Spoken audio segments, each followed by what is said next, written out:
Well, good morning, everyone. It's an honor to get to address you today. I'm not speaking to you as a candidate right now, but rather would like to cover what's going on in Washington, D.C. and around the world. So I will start with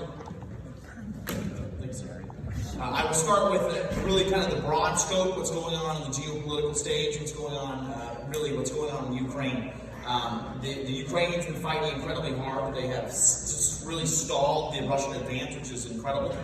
It's something that I think we should all admire, their patriotic and fighting spirit. They're doing an incredible job. The problem is our domestic policy is truly what has caused the world turmoil that we're starting to see. We're starting to lose our place as the world reserve currency on the planet.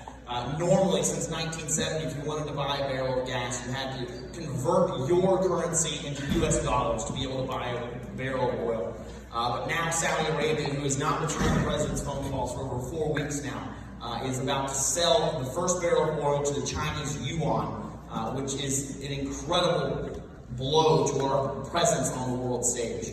So the main problem with this is that now with the Chinese being teamed up with Russia, we're really starting to see that they don't really care about our sanctions. When we have our president going over to Eastern Europe saying that we will respond in kind using chemical warfare against the Russians, saying that we need regime change in Russia, this does nothing but strengthen this tyrant Vladimir Putin's hand in Russia and allows him to accrue more domestic strength, which is something that we should all be very wary of, because if he has a strong domestic policy, it'll be less likely that he wants to pull out of the war. When we're looking at what's going on in Ukraine, I am all for flooding the zone with Stinger missiles. I'm all for giving them every kind of foreign aid that we possibly can. I'm very against enforcing a no-fly zone from our own standpoint, using our own military to shoot down Russian planes and putting boots on the ground. We've been at war for my entire life, and spilling blood and Ukraine, and we have so many problems in our country, I don't believe is wise. But the reason why I'm for sending arms and any weapons that they need to be able to stop the Russians is because we also need to think about our ally in Taiwan. And when the Chinese are starting to look at this, they're starting to try and figure out, well, maybe we wouldn't be able to just roll over the Taiwanese as easy as we expected we could. And so I'm all for being able to support them. But the best thing that we can do to be able to stop this problem, because we're really starting to fund both ends of this war, sending assistance to Ukraine, but also making sure that the cost of gas and liquid natural gas continues to rise, it makes the Russian economy even stronger. And so the thing that we need to do is we need to start drilling here in America. It's a very simple thing. We need to reinstate the Keystone XL pipeline. We need to start drilling on the Bakken Shale. We need to start looking into the Permian Basin, making sure that we have all federal leases for drilling to be able to work. The regime in America right now under Joe Biden, they have started really cracking down on financial markets who would fund the infrastructure loans that are needed by these oil companies to be able to produce oil and energy here in America.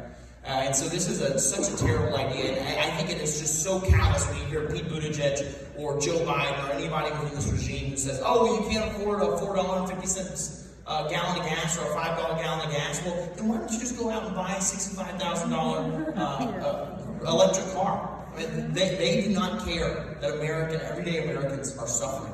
But when we're starting to look at what's going on in the world, I understand that it can be very discouraging to see what's going on in Washington, D.C. But I would tell you, if you ever want hope or you ever want to draw some strength, I encourage you to look to your neighbors. I encourage you to look to the people of these mountains who are rugged and individualistic. And I have never been more proud of these mountains than right after Hurricane Fred, which decimated Haywood County, which took out a lot of the agriculture in Transylvania and Henderson County. To see these mountains all band together, I was the first federally elected official on the ground. We had our district chair at the time who was there with me. We went and toured all these areas. We spoke to everyone in the Caruso community. We went and helped clean out a church, went to a church service. I will tell you, we were instantly on the phone with Governor Cooper.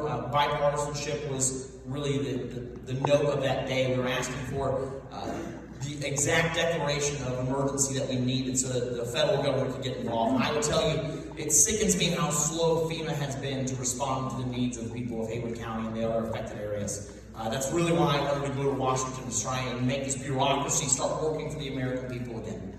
But I will tell you, we're very proud that, as a freshman congressmen who freshmen have traditionally very limited power, who's a firebrand, who Nancy Pelosi does not like, being in the minority.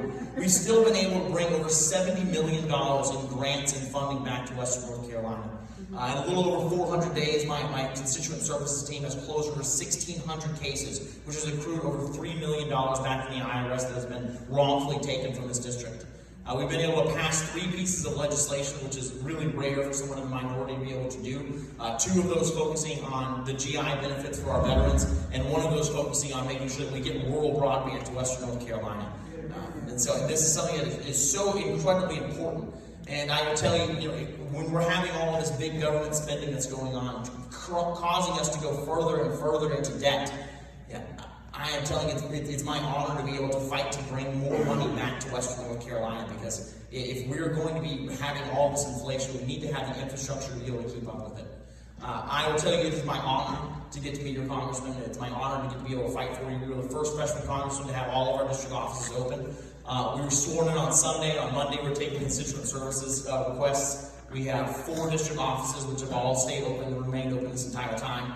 And it is really just an honor to get to fight on your behalf in Washington, D.C. And I promise you I will never stop fighting for you all. Thank you all very much.